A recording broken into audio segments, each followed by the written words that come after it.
September 1970, New York City, John F. Kennedy International Airport. A 22-year-old prisoner, handcuffed, escorted off a plane from Sweden. And the craziest part? He would vanish before the plane even reached the gate. Not through a door, not through a window, through a toilet. Frank Abagnail Jr. was America's most famous con man, a teenage millionaire, a fake pilot, a fake doctor, a fake lawyer. By 21, he had allegedly stolen $2.5 million from banks across 26 countries. But this isn't just a story about the boy who escaped a moving airplane. It's about the only prisoner to ever trick a federal penitentiary into releasing him as an undercover inspector. It's about the FBI agent who spent 5 years hunting him. And it's about the biggest lie of all, a lie so brilliant it fooled Steven Spielberg, Leonardo DiCaprio, and 400 million people around the world. A man once stole a car. He taped the word bandit on the side, with a drawing of a masked robber, then drove it across America. This is the story of Frank Abagnail, the greatest escape artist who ever lived, and the secret he kept for 45 years. Frank William Abagnale Jr. was born on April 27, 1948, in the Bronx, New York. His father owned a stationery store in Manhattan. His mother was from Algeria. On paper, it was a normal, middle-class American family. Then, in 1959, everything broke. Frank was 11 years old when his parents divorced. The judge asked him which parent he wanted to live with. He ran out of the courtroom crying. He never answered. According to the famous version of his story, that was the moment something inside him cracked. By the age of 15, Frank was already running small cons. His father had given him a gas station credit card to use for school transportation. Frank used it for something else. He drove to gas stations across the Bronx. He bought tires on the credit card. Then he sold those tires back to the same gas stations for cash, at half price. The gas station owners did not realize the same boy was buying and selling the same tires. In a few months, he racked up a $3,400 bill. His father paid it off without pressing charges. He wanted to protect his son. It was the worst thing he could have done. But that was only the beginning. In December 1964, at 16 years old, Frank did something strange. He walked into a Navy recruitment office and enlisted. 57 days later, the Navy kicked him out. He never finished basic training. What happened next is where two stories begin to split apart. The famous story, the one Spielberg would later film, says that Frank ran away to New York City, that he printed fake Pan American World Airways 1D cards, that he put on a pilot uniform and started flying for free across the world, that by age 17, he was earning $1 million a year in stolen checks. But there is another story, a story hidden inside court records, prison documents, and the dusty files of the New York State Archives. In that story, Frank's first real arrest came in February 1965, not for impersonating a pilot, for petty larceny in Mount Vernon, New York. He was 17 years old. 1 month later, in March 1965, he was arrested again, this time for impersonating a police officer. His uniform, a toy gun, and a paper badge. The victim simply called the real police. Then came the Ford Mustang. In June 1965, Frank stole a bright yellow Ford Mustang from his father's neighbor. He drove it across America, passing bad checks along the way. And here is the detail that nobody talks about. He taped the word bandit on the side of the car, along with a hand-drawn picture of a masked robber holding a gun. He was arrested in Eureka, California, a small town that happened to have one of the best anti-fraud units in the country.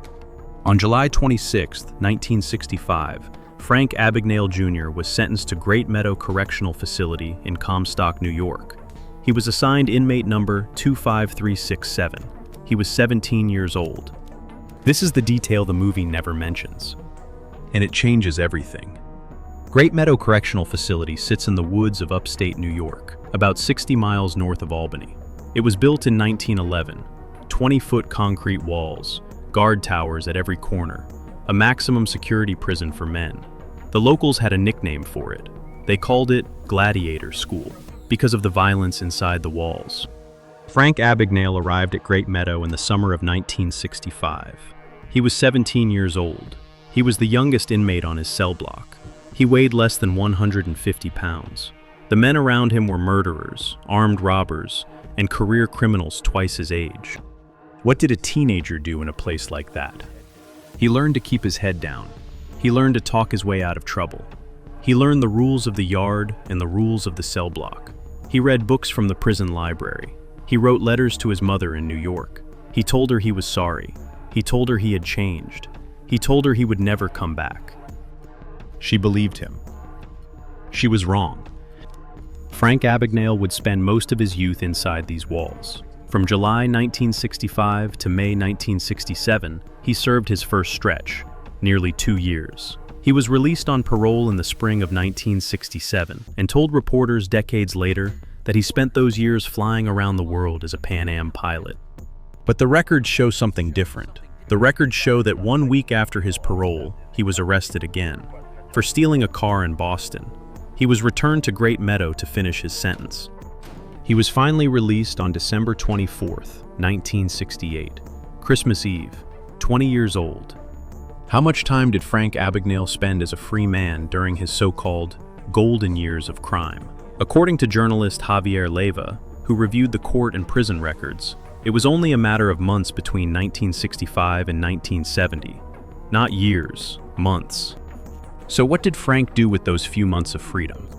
Did he fly Pan Am jets to Paris and Rome? Did he perform surgery on children in Georgia hospitals? Did he argue cases in Louisiana courtrooms? Or did he do something much smaller, much sadder, and much harder to turn into a Hollywood film? The answer waited in Baton Rouge, Louisiana. In January 1969, just weeks after leaving Great Meadow, Frank Abagnail arrived in Baton Rouge. He was broke, he was on parole, and he needed a plan. The plan was a young woman named Paula Parks. Paula was a Delta Airlines flight attendant, 21 years old, kind, trusting. She met Frank on a flight from New Orleans. He was sitting in coach. He told her he was a Pan Am pilot on layover. She smiled politely and walked away. She thought that was the end of it. It wasn't. Frank found out where she lived. He found out the name of her parents. He found out the name of her hometown. He showed up at the Parks family home in Baton Rouge a few days later. He knocked on the front door. He introduced himself as Paula's friend from Delta. He said he was a Pan Am pilot between assignments. He said he was looking for a place to stay for a few nights. The Parks family was polite, religious, and generous. They invited him inside. They gave him coffee. They gave him a hot meal. They gave him Paula's bedroom while she was away working overnight flights. Frank slept in her bed for weeks. Paula came home one weekend and found a strange man living in her parents' house, wearing her father's bathrobe, eating at her family's dinner table, calling her mother by her first name. She was terrified. But her parents trusted him. They told her he was a nice young man. They told her he was struggling. They told her to be polite. And while Frank was there, he did something that no Hollywood film would ever show. He stole the Parks family checkbook. He wrote checks in their name. He used the money to buy flowers for Paula's mother. He used it to take her father out to dinner. He stole from the family that was feeding him, and then he used their own money to impress them. The total amount stolen from the Parks family? Around $1,200. Not $2.5 million. $1,200. On February 14, 1969, Frank was arrested in Baton Rouge. The charges were vagrancy, theft, and forgery. His mother wrote a letter to the court from New York. In the letter, she begged the judge to get her son's psychiatric help. She wrote that Frank had already spent 3 years at Great Meadow, that the first time he came home, he was writing bad checks within a week, that the second time, he was writing checks 3 days after walking out. She wrote that he could not stop, that something was wrong with him. This was the real Frank Abagnail. Not a teenage millionaire, not a genius, not a Robin Hood. A young man with an addiction his own mother could not explain. But this is where the story becomes interesting, because even a small-time thief can have a moment of brilliance, and Frank was about to have two.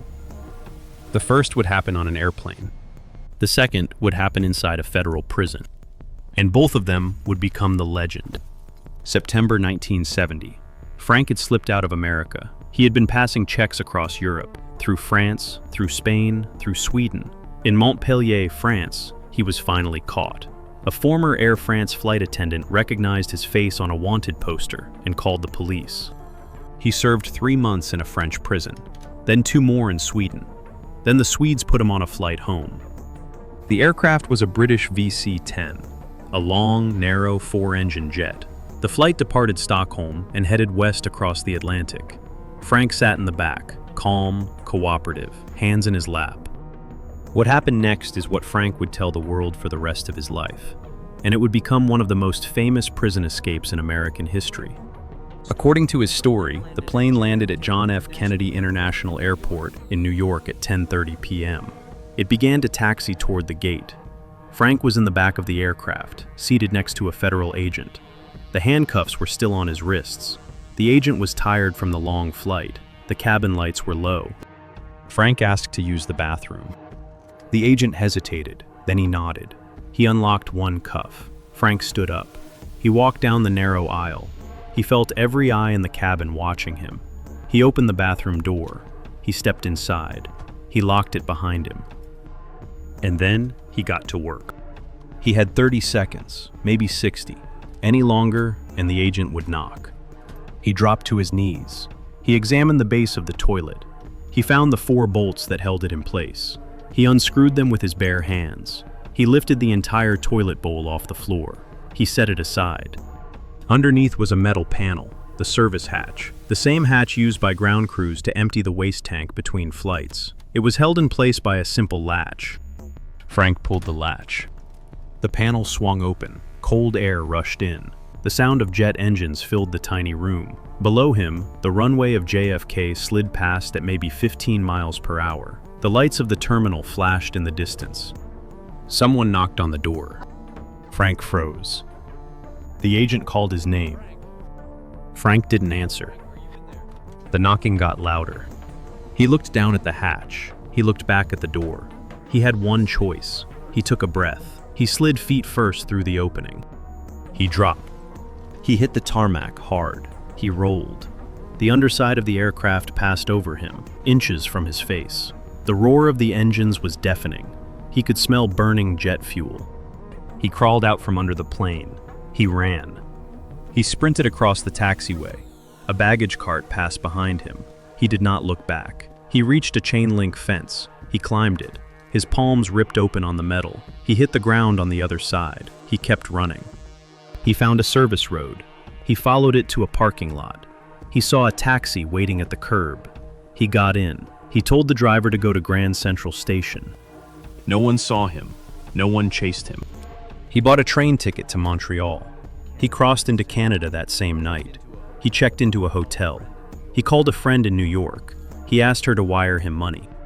It was the most famous prison escape of the 20th century. A man who escaped from a moving airplane by flushing himself out the bottom. It was the most famous prison escape of the 20th century. A man who escaped from a moving airplane by flushing himself out the bottom. But here is the problem. It probably never happened. Aerospace engineers who studied the VC-10 say the service hatch under the aircraft's bathroom was welded shut from the outside. It could not be opened from inside the plane. Not by a passenger, not by a mechanic, not by anyone. Frank himself, in later interviews, quietly changed the details. He said the plane was not moving. He said it was parked. He said it was night, not day. He said there was no federal agent escorting him, contradicting the Spielberg film entirely. So how did Frank actually get off that plane? No one knows. The story exists only in his own words. And his own words, as the world would later learn, could not be trusted. But there was a second escape. And this one has a different problem, not because it's too dramatic, because there is no record that it ever took place at all. It was April 1971. Frank had been caught in Canada 2 weeks after the JFK escape. He had been extradited back to the United States. He had been sentenced to 12 years in federal prison, and he had been sent, according to his story, to the Federal Detention Center in Atlanta, Georgia. This is where the second escape begins. A U.S. Marshal had dropped him off at the Atlanta facility in the middle of a shift change. In Frank's version of events, the Marshal forgot the transfer paperwork on his desk back at the courthouse. The prison guards had no documents, no mugshot, no intake file. They had only Frank, standing in the reception area, wearing a clean suit, and looking calm.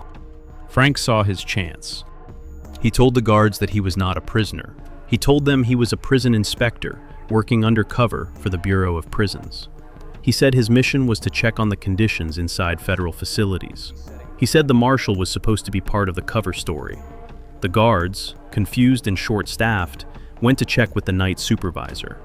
Frank was given a bed in a private room and told to wait until morning. He did not sleep. The next morning, he asked to make a phone call. He called a woman he knew named Jean Sebring. He asked her to visit him as soon as possible. When she arrived a few hours later, he gave her a plan.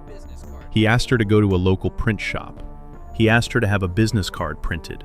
The card would say, Inspector, Federal Bureau of Prisons, with a phone number. He asked her to then drive to a payphone at a shopping mall across town. He asked her to wait for a call from the prison. When it came, she was to answer as if she were the FBI switchboard operator. She agreed to everything. 2 days later, Frank presented the business card to the prison warden. He said it was time for him to check in with his supervisor at the bureau. He asked to use the warden's office phone. The warden dialed the number on the card. Jean answered at the payphone in a clipped, professional voice. She confirmed that Inspector Abagnale was on an active assignment. She said he was needed back at the bureau immediately. The warden hung up. He apologized. He escorted Frank to the front gate personally. He shook his hand. He wished him luck. Frank walked out. Jean was waiting in a car across the street. She drove him to the airport. He flew to New York. It was the only confirmed case, he would later claim, of a prisoner talking his way out of a federal penitentiary. It became one of the most legendary moments of his life. It appeared in his book. It appeared in the Spielberg film. It appeared in a Broadway musical that ran for 170 performances. But did it happen? Author Alan C. Logan spent 3 years searching for proof. He requested records from the Bureau of Prisons. He searched federal court archives. He searched newspapers from 1971. He searched prison transfer logs. He found nothing. No record that Frank Abagnail was ever held at the Atlanta Federal Detention Center. No record of the escape. No record of the investigation that should have followed. A prison break of that scale would have made national news. It would have triggered an internal review. It would have left a paper trail a mile long. There was no paper trail. The only source for the Atlanta escape was Frank himself, and Frank told the story differently every time. The business card, the phone call, the woman's name, the guards. The details shifted from one interview to the next. So what really happened? The truth is that Frank Abagnail was released from federal prison in 1974 through normal channels. He served less than 5 years. He had a cooperation agreement. He walked out the front door with paperwork in hand. But walked out through the front door with paperwork does not sell books. Escape to federal prison by pretending to be an undercover inspector does. And this brings us to the biggest escape of all. The escape that made Frank Abagnail a millionaire. The escape from the truth itself. After his release in 1974, Frank drifted to Houston, Texas. He was broke. He was on parole again. He was living in the garage of his parole officer, a man who had taken pity on him. He had recently been caught stealing from a children's summer camp in Friendswood, Texas. The petty theft charges were still open. This was the real Frank Abagnail in 1975, a 27-year-old small-time crook. No glamour, no mystery, no FBI manhunt.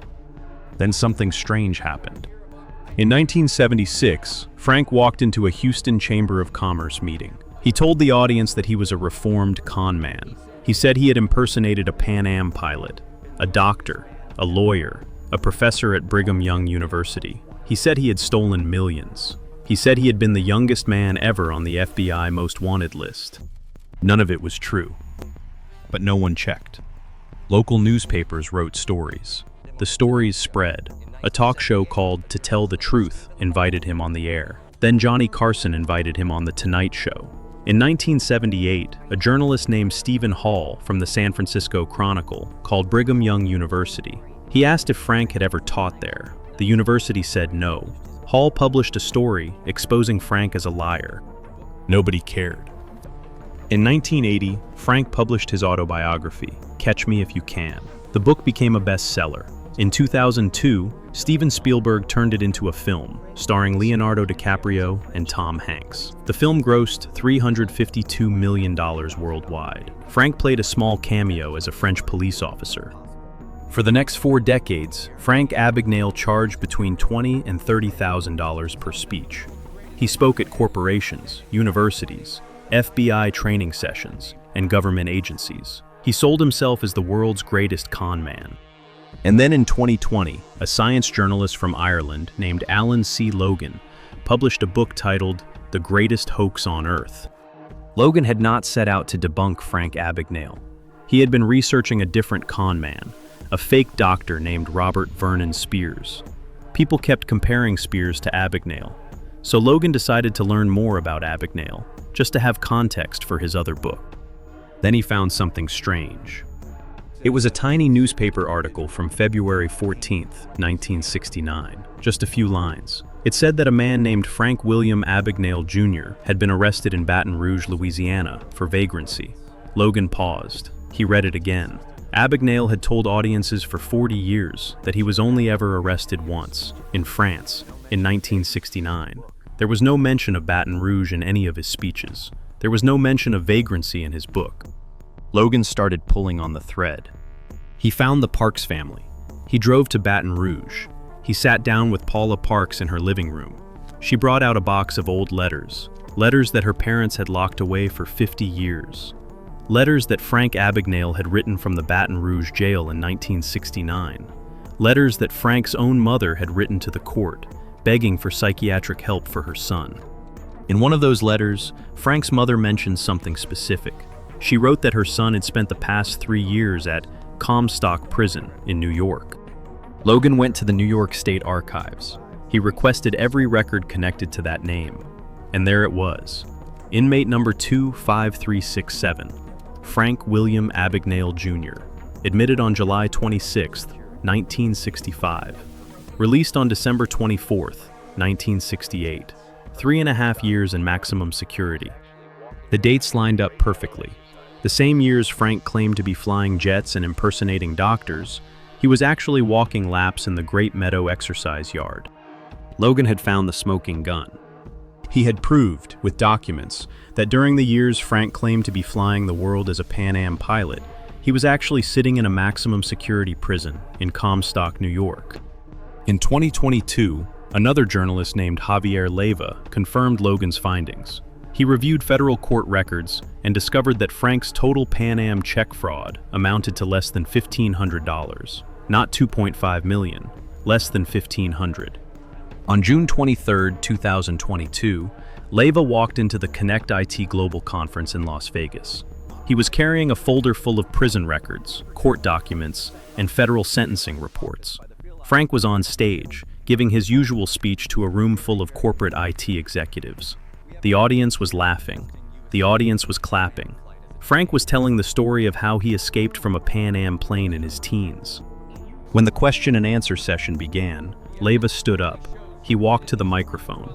He held up the documents, and he asked Frank to explain how he could have committed all those crimes while he was in prison. Frank's answer was captured on video. He looked nervous. He paused. Then he said those things happened over a period of time not depicted in the movie. He said he did not write the book. He did not make the film. He did not have anything to do with the musical. They were just people's views of what he did or did not do. He deflected everything. The crowd went silent. Some people started filming on their phones. The event organizers stepped forward and ended the session early. Frank left the stage. He did not return. 2 months later, Xavier University in Ohio gave Frank a Heroes in Ethics Award. When a member of the audience asked him to address the accusations of lying, he denied them and left the stage. The university quietly removed all online mentions of the event. So how did Frank Abagnail finally get caught? He didn't. He is still giving speeches. He is still selling books. He is still living in South Carolina with his wife and 3 sons. The Parks family, now elderly, watches from Baton Rouge as the man who slept in their daughter's bed and stole from their checkbook collects standing ovations in corporate ballrooms across America. Paula Parks wrote the foreword for Alan Logan's book. She waited 50 years to tell her side of the story. The toilet on the VC-10, the fake inspector badge in Atlanta, the $1 million, the 26 countries, the FBI manhunt, the Pan Am uniform, the Brigham Young University classroom, the Louisiana courtroom, the Georgia hospital.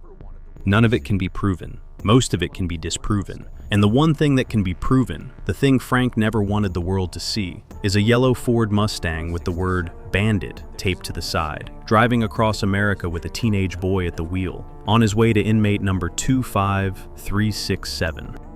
There is an old saying that the greatest trick the devil ever pulled was convincing the world he did not exist. Frank Abagnail pulled a different trick.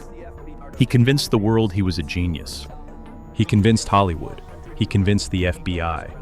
He convinced Leonardo DiCaprio. He convinced Steven Spielberg. He convinced 400 million moviegoers around the world that a 16-year-old boy had outsmarted the greatest law enforcement agency on Earth. The truth was smaller. The truth was sadder. The truth was a troubled young man with a checkbook addiction, a yellow Mustang with a cartoon bandit taped to the side, and a mother writing desperate letters to a Louisiana judge asking someone, anyone, to help her son. Frank Abagnail never escaped from a moving airplane. Frank Abagnail never talked his way out of a federal penitentiary. Frank Abagnail never flew a Pan Am jet or operated on a sick child or argued a case in a Louisiana court. But Frank Abagnail did pull off one real escape. He escaped from his own past. He walked out of a prison cell in 1968, walked into a Chamber of Commerce meeting in 1976, and walked across the stage of The Tonight Show, and the whole world clapped. That was the real escape, not from Great Meadow, not from JFK, not from Atlanta, from the truth. And for 45 years, nobody caught him. And that brings us to the end of our story. If you liked it, don't forget to like and subscribe, and activate the bell button so you can receive new videos.